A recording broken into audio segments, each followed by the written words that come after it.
سورۃ العمران مدنی۔ اللہ کے نام سے جو بے انتہا مہربان اور رحم فرمانے والا ہے۔ الف لام میم۔ اللہ وہ زندہ جاوید ہستی ہے جو نظام کائنات کو سنبھالے ہوئے ہے، حقیقت میں اس کے سوا کوئی خدا نہیں۔ اے نبی صلی اللہ علیہ وسلم، اس نے تم پر یہ کتاب نازل کی جو حق لے کر آئی ہے اور ان کتابوں کی تصدیق کر رہی ہے جو پہلے سے آئی ہوئی تھیں۔ اس سے پہلے وہ انسانوں کی ہدایت کے لیے تورات اور انجیل نازل کر چکا ہے، اور اس نے وہ کسوٹی اتاری ہے جو حق اور باطل کا فرق دکھانے والی ہے۔ اب جو لوگ اللہ کے فرامین کو قبول کرنے سے انکار کریں، ان کو یقیناً سخت سزا ملے گی۔ اللہ بے پناہ طاقت کا مالک ہے اور برائی کا بدلہ دینے والا ہے۔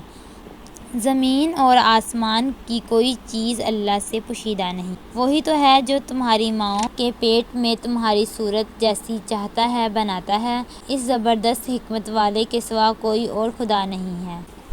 اے نبی صلی اللہ علیہ وسلم، وہی خدا ہے جس نے یہ کتاب تم پر نازل کی ہے۔ اس کتاب میں دو طرح کی آیات ہیں، ایک محکمات جو کتاب کی اصل بنیاد ہے، اور دوسری متشابہات۔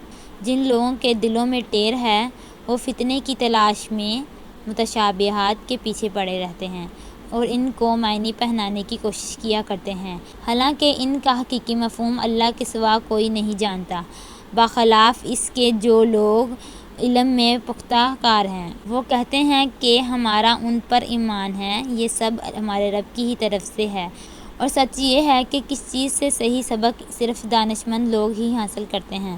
وہ اللہ سے دعا کرتے ہیں کہ اے پروردگار، جب تو ہمیں سیدھا راستے پر لگا چکا ہے تو پھر کہیں ہمارے دلوں کو کجی میں مبتلا نہ کیجیے، ہمیں اپنے خزانہ فیض سے رحمت عطا کر، تو ہی فیاض حقیقی ہے۔